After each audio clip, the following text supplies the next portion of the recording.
¿Estamos entrando al tema de lleno de la investigación o será que el fiscal Hamilton Castro está siendo llevado de las narices por Odebrecht? Yo digo, y doy el ejemplo de Brasil, porque yo aquí no hablo locuras, porque me he vuelto un loco que quiero golpear por las puras a Hamilton Castro. Yo lo único que hago es comparar otros países, y cuando comparo con otros países veo que en el Perú no estamos haciendo las cosas que están haciendo otros países. Y claro, me dirán, pero ¿por qué eso sea tan mono? ¿Por qué tenemos que copiar a otros países? Porque en los otros países, cuando empiezan a salir las cosas bien, uno dice, bueno, las cosas buenas tendríamos que también copiarlas acá. Y te doy solamente el ejemplo de Marcelo Odebrecht y los 77 personas que han sido procesadas y que se han acogido a la delación premiada. A ver, que me emociona un poquito. En Brasil, ¿qué ha pasado? Han tenido la información, se ha metido a la computadora, se ha metido a los documentos de las empresas, han agarrado este CPU, ¿no? Que finalmente, tengo entendido, están todas las coimas y estaría en manos de la justicia suiza, y con esa información le han ido a decir justamente a todos los funcionarios de Odebrecht: tengo todo esto, papá.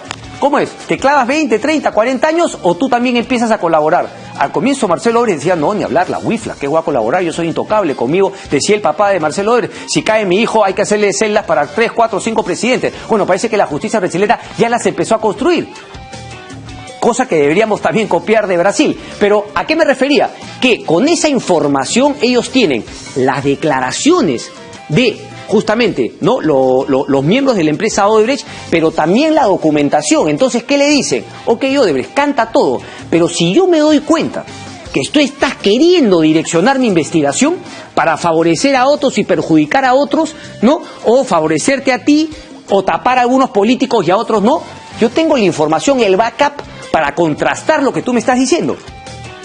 Y si tú me mientes, ya no van a ser los 20 años a los cuales estés sentenciado, creo que son 18 en el caso de Marcelo, sino te voy a clavar 40.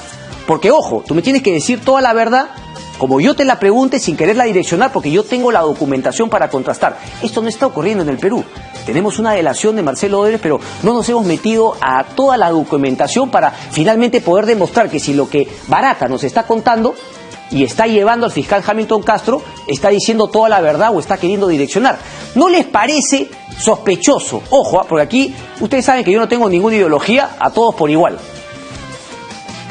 Que estemos ya en Alejandro Toledo, enhorabuena, ya estamos en un pez gordo, pero que sin embargo en el caso del partido aprista nos hayamos quedado en unas tilapias. Y en Ollantumala, ¿cuándo vamos a llegar? Entonces, son ese tipo de cosas. Yo no desconfío de la buena voluntad de Hamilton Castro, pero solamente digo, fiscal, mire lo que está pasando en otros países y dentro de lo que puede revelar, no viole la confidencialidad del proceso, la reserva del proceso, pero cuéntenos un poco de qué vamos. Salvo que él nos quiera decir que efectivamente le está priorizando agarrar a los políticos peruanos y dejar libre de polvo y paja a la empresa Odebrecht. Complicado, ¿no? Ese tipo de cosas. Repito, miren lo que ha ocurrido en Colombia. Aquí estamos mostrando constantemente lo que viene ocurriendo en Brasil, en Colombia, en Suiza, en Estados Unidos y en otras partes, solamente para tener, digamos, ¿no?, una capacidad de poder comparar. Estamos ahora con el abogado del expresidente Alejandro Toledo, Heriberto Benítez. Después de tiempo, sí. Heriberto Benítez. Gracias por la invitación. No, gracias a usted. A ver, ¿cuáles son los derechos que se han violado de Alejandro Toledo? Bueno, innumerables, señalados en la Convención Americana de Derechos Humanos y en el Pacto Internacional de Derechos Políticos y Civiles. Básicamente, normas internacionales, fallos de la Corte. Por ejemplo? Ya te dije, Pacto de San José y Pacto de Nueva York. No cuáles pactos, sino cuáles derechos particulares. Bueno, el primero, el derecho a ser oído, porque a Alejandro Toledo le piden prisión sin haberlo escuchado. Y ninguna persona puede ir a la cárcel si al menos no ha dado su declaración. Ese es un derecho fundamental. Sin embargo, acá en el Perú dicen que como el código procesal lo permite, entonces se puede hacer. Pues ese código está mal, porque no se puede ver un hecho aislado cuando la normatividad internacional dice que primero tienes el derecho a ser oído. Acá Toledo no ha sido citado, no ha sido notificado, no ha sido comunicado y lo primero que piden es meterlo preso. Y ya ordenaron su encarcelamiento. Eso es un tema de una formalidad, porque finalmente si hubiese sido la fiscal Villar en el caso de Coteva, eso ya hubiese sucedido porque Toledo ha respondido innumerables veces cuando ha sido citado por la justicia. Yo no diría formalidad, yo diría un derecho fundamental, el de ser oído, que es la clave para que cualquier persona se defienda. Pero finalmente ese código lo aceptó y me imagino que habrán habido algunos filtros en el Congreso de la República para decir que eso es constitucional. No, ese código puede decirlo, pero el juez al aplicar las normas tiene que ver qué prima, la Constitución o el código. El juez tiene que definir, y si el juez no lo aplica... Es una interpretación. No, es lo que pasa es que tú minimizas lo que es derechos fundamentales, porque tú dices, no, si el juez... No, es que el juez tiene que preferir la Constitución, si no lo hace... O sea, ¿qué me está diciendo? Que primero Alejandro Toledo tendría que haber sido citado y si no venía ahí recién iba a la prisión preventiva. Eso es lo lógico. Ahora, que lo hagan con otros no da razón para que lo hagan con uno. Se supone que están desnaturalizando lo que dice la normatividad vigente en materia de derechos humanos. Y eso está grave para mí, porque le afecta un montón. No es solo Alejandro Toledo. Me queda claro que usted es su abogado. Punto 2. Ahora te digo, punto 2. El fiscal provincial dice, declaro este proceso complejo. Mi investigación va a durar 8 meses. ¿Y por qué le pide 18 de prisión si su investigación va a durar 8? O sea, ¿dónde está la razonabilidad, la proporcionalidad, el criterio que debe tener un fiscal? Si yo voy a investigar solo 8, ¿para qué lo voy a meter en la cárcel 18? En todo caso diría que vaya yendo 8. Si no me alcanza, le amplío y le amplío la prisión. Entonces, ahí hay una segunda irregularidad. O sea, digamos, en derechos fundamentales. En conclusión, entonces, para usted lo que se ha debido hacer es dictar comparecencia. Ese es el único punto de fondo al cual fue justamente a esta audiencia. Nada más, porque la investigación tiene que hacerse. El Perú tiene que conocer la verdad, y creo que Alejandro Toledo es el más interesado en que se sepa la verdad. Planteo nuevamente la pregunta que le hice entonces: si hubiese sido no bajo este nuevo cuadernillo que ha abierto Hamilton Castro, sino por el anterior de Ecoteva, si es que Hamilton Castro le hubiese pasado la información a fiscal Villar, no estaría argumentando estos puntos. Bueno, evidentemente la fiscal, al recibir nuevos temas, lo llama para ampliar su declaración y luego decide. Y si ella cree que hay motivo para variarlo, plantea la variación. Pero nuevamente con el tema, ya había declarado, más bien ella podría decir, bueno, cuando él me ha declarado, él no me ha dicho toda la verdad porque ahora me he encontrado, le dicto la prisión preventiva. Pero de repente no le ha preguntado, recién le llegan los hechos. es que esas formalidades que tú le llamas son derechos fundamentales, son la columna vertebral de un proceso. Yo no veo acá ninguna violación a los derechos, pero bueno, ¿a ti te parece que primero te deben meter preso y después escucharte? No, lo están investigando y finalmente las pruebas son fuertes. Cuando finalmente tienes una declaración y tienes finalmente que el círculo se ha cerrado en el tema de Ecoteva y el uso de ese dinero para la compra de gasolinas y todo, uno dice, caray. Pero está bien, se está investigando, tú lo has dicho. Tiene que investigar. Y es más, te digo, el fiscal pide prisión porque dice... ¿Usted sabe cuáles son las dos condiciones para prisión preventiva? ¿Cuáles son? Una que vaya a una posibilidad de fuga y la otra que pueda finalmente manipular las pruebas. Ya, pero acá no ha habido ninguna, pues. ¿Por qué no? No ha habido ninguna, porque el fiscal dice, por ejemplo, no tiene arraigo el señor Toledo porque para viajando y en cualquier momento se puede quedar en el extranjero. Eso no es cierto, porque la Corte Suprema y la Corte Interamericana de Derechos Humanos ya definieron cómo se establece el arraigo. Dice, una propiedad en la ciudad demuestra que es arraigo. Toledo tiene propiedad en Lima y tiene propiedad en Punta Sal. Toledo percibe una pensión del Congreso. Toledo es un profesor visitante. Toledo tiene un partido político. Toledo tiene una vida hecha acá. No se les puede decir que no tiene arraigo. Y en el caso de Ecoteva, el Poder Judicial reconoció que tenía arraigo y por eso no le dio prisión. Entonces, ¿por qué ahora cambia? Y él dice, es que se puede ir. Ha salido una prueba contundente que los indica directamente a él de haber recibido una coima de 20 millones de dólares. La coima la habría recibido un testaferro para él. No es directo, pero eso se tiene que investigar. Pero te digo una cosa. La Corte Interamericana y la Corte Suprema del Perú, para que no digas que solo hablo de Costa Rica, dice que la gravedad del delito o la pena alta a imponerse no es suficiente para que se dé prisión preventiva. Pero los abogados, yo veo, los opinólogos salen, primero es el código. Por favor, hay que dar una lectura más amplia. Pero por eso mismo, pues la posibilidad de que del peligro de fuga o que entorpezca. Entonces, la situación se ha cambiado. Entonces, uno podría decir, la situación ha cambiado porque ahora hay una persona que los indica, Jorge Barata, quien está obviamente vinculado a temas en Brasil, en Estados Unidos, etcétera. Ante esa situación, obviamente la situación para Alejandro Toledo cambia y podría en esta circunstancia haber un peligro de fuga. Pero primero el descargo, pues primero escúchalo. Porque yo te puedo imputar cargos a ti, puedo decir barbaridades si no te escucho. Tú en el canal me atacas un día por decir, dice, hay que invitarlo porque tiene que descargar. Sí, claro. Mira, el delincuente, escúchame, el delincuente más peligroso del Perú, lo capturan flagrante. ¿Qué es lo primero que hace la policía? Su manifestación y después lo pasa al juez para que lo detengan. Y acá no hay declaración. ¿Algún otro formalismo? Las reglas que ha impuesto la Corte Interamericana para seguir un proceso de prisión. Dice, primero se investiga, luego se detiene.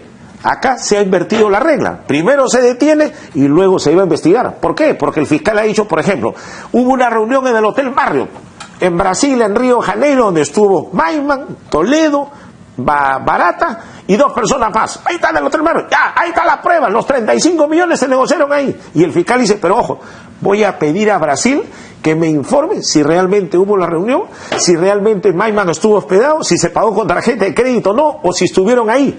Entonces todavía no tiene la certeza, tiene un dato, tiene una información, pero le falta confirmarla. Se refiere al testimonio de Jorge a ver si hubo la reunión, porque ahora está diciendo, nos reunimos ahí.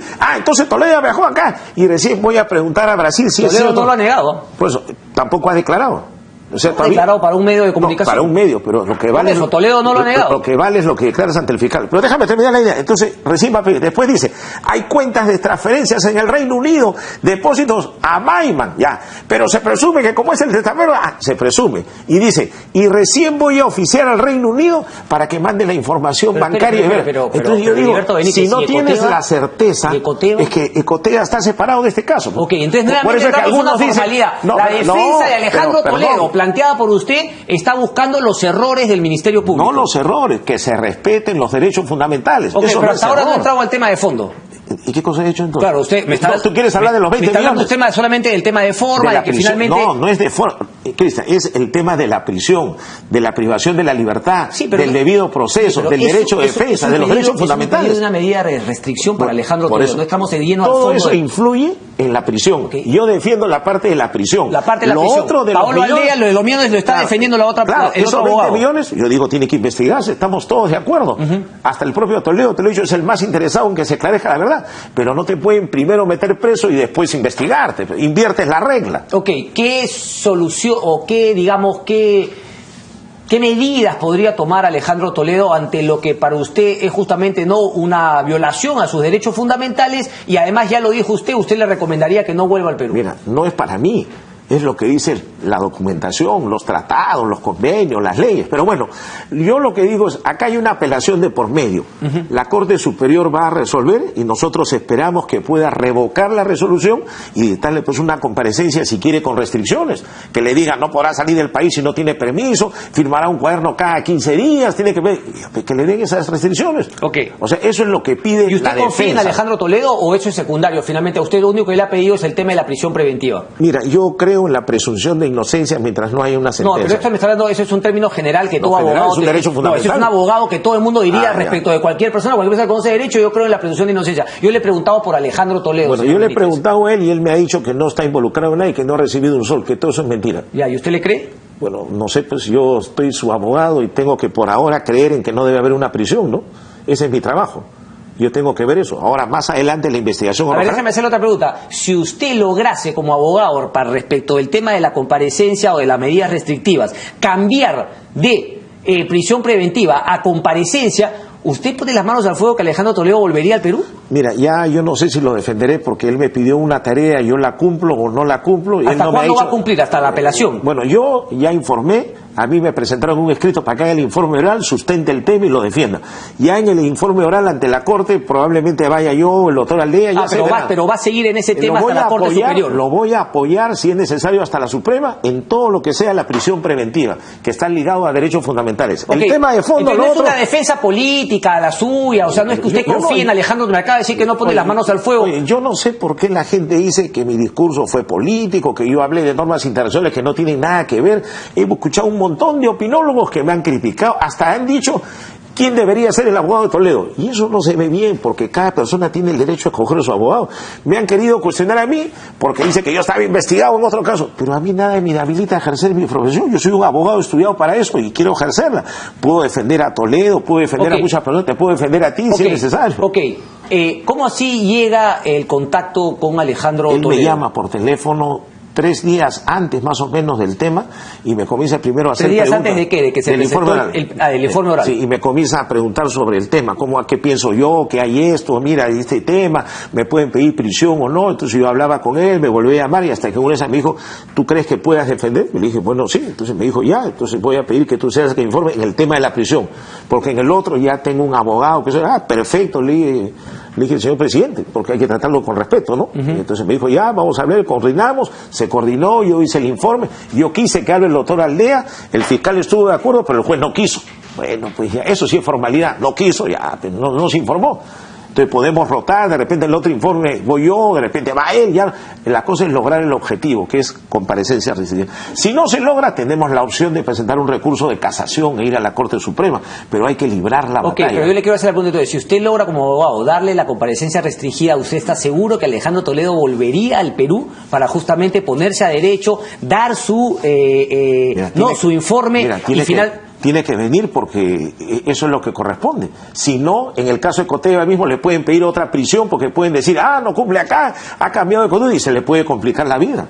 Entonces él tendría que venir y declarar, ejercer su derecho y luego ya... ¿Y por qué no lo hace ahora con la orden de prisión preventiva? Porque mira, hasta este momento, aparte de la orden de prisión preventiva, nunca lo habían citado. Entonces la gente dice, no quiere venir a declarar, pero si nunca te citan, ¿qué vas a ir? Y primero le piden encarcelamiento y después que declare. No, si el fiscal lo hubiera citado y él no venía, tú podrías decir, bueno, entonces hay que detenerlo pues porque se resiste a venir a la justicia. Ok, ¿y los 100.000 soles de la recompensa? Bueno, a mí me parece que hay un exceso de parte del Ministerio del Interior en todos aquellos casos que ponen la foto y recompensa y las resoluciones no están consentidas.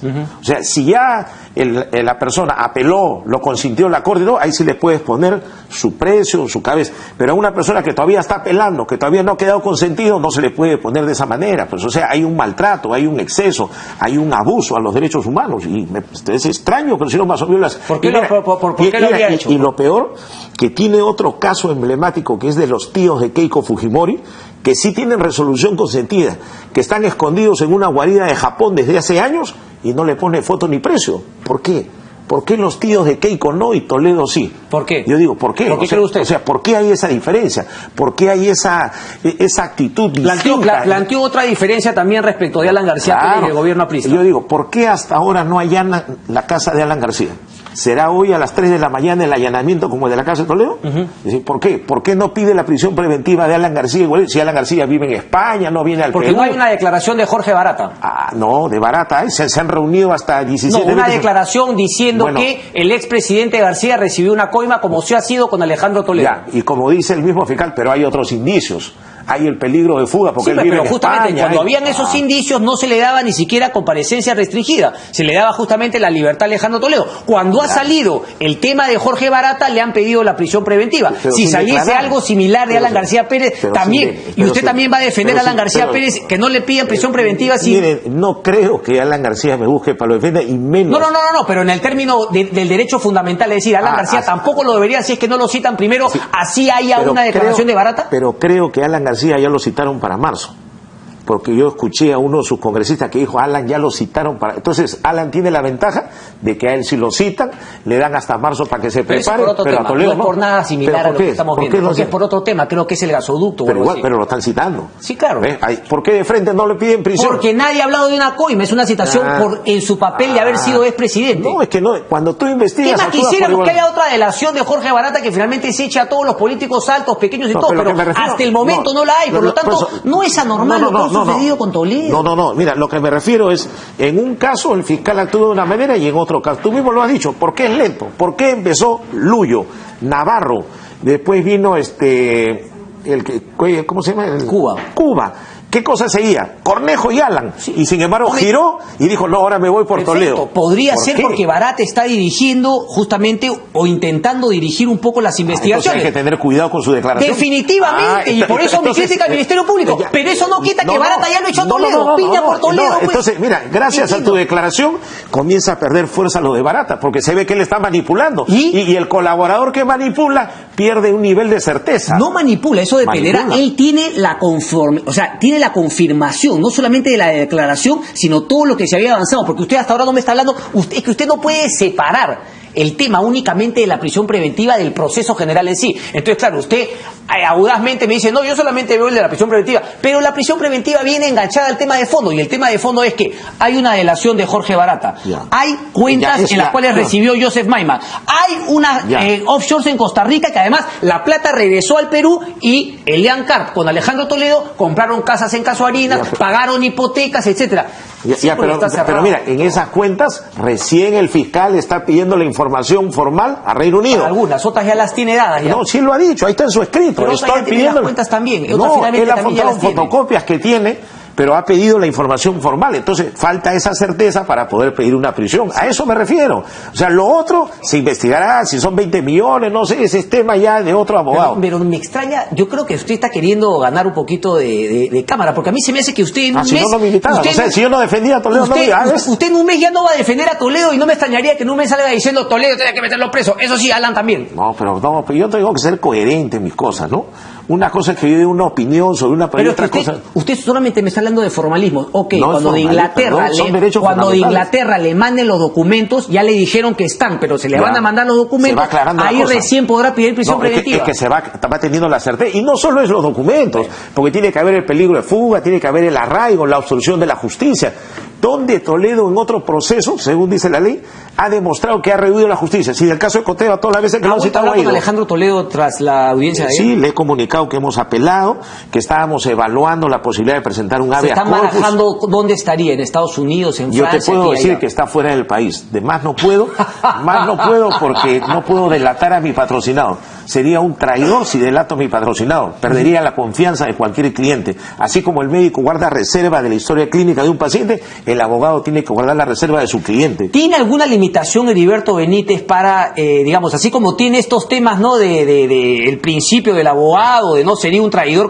¿Tiene algún principio para la gente que defiende Heriberto Benítez? Bueno, el principio de la honestidad, de la honradez, de defenderlo como debe ser. Yo no me voy a vender al enemigo, no voy a defenderte a ti, el día siguiente a la otra parte a decirle cómo es para arreglar. No, estoy hablando de, por ejemplo, defender a un expresidente que al parecer hay indicios contundentes de que habría recibido una coima. El derecho de defensa es irrestricto. Sí, claro. Tú puedes defender, y además todo. Sí, claro, pero también es su derecho de decidir a quién defiende y a quién no. Por eso decía la pregunta. Pero te digo, generalmente todos los abogados que vemos derecho penal defendemos puros imputados. Y los imputados están metidos en toda clase de delito. Claro que uno puede decir, este caso no lo quiero resolver, ese es un tema personal. Sí, claro, pero cuando los imputados, creí que usted me iba a decir, normalmente defendemos a puros sinvergüenza, pero me dijo puros imputados. Esa es la palabra técnica. Muchas veces los imputados son muchos sinvergüenzas. ¿Tiene alguna limitación para defender sinvergüenzas o no? Pueden ser sinvergüenzas, pueden ser violadores, pueden ser homicidas, pueden ser asesinos.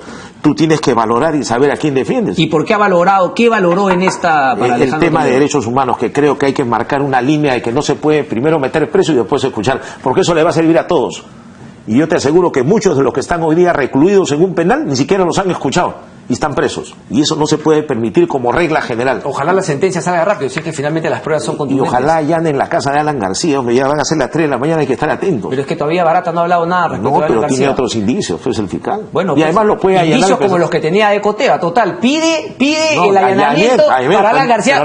O sea, el allanamiento de Toledo sí estuvo bien. Yo digo que el allanamiento puede tener formalidades, irregularidades que se han dado, pero pido el allanamiento como una actitud del fiscal para demostrarle al país que él actúa por igualdad para todos. Claro, y los tíos de Keiko, pues, ¿dónde está la foto? ¿Dónde está la recompensa? Espero que mañana Basombrío diga. Es curioso porque finalmente en los puntos, en los formalismos con el cual defiende a Alejandro Toledo no me convence absolutamente nada, pero cuando habla de lo otro, del caso de Alan y de los tíos de Keiko, no deja de tener razón. No, pero ojo, los tíos de Keiko ya tienen resolución consentida, y hace años. Correcto. Gracias, Cristian. Si regresamos, no se muevan.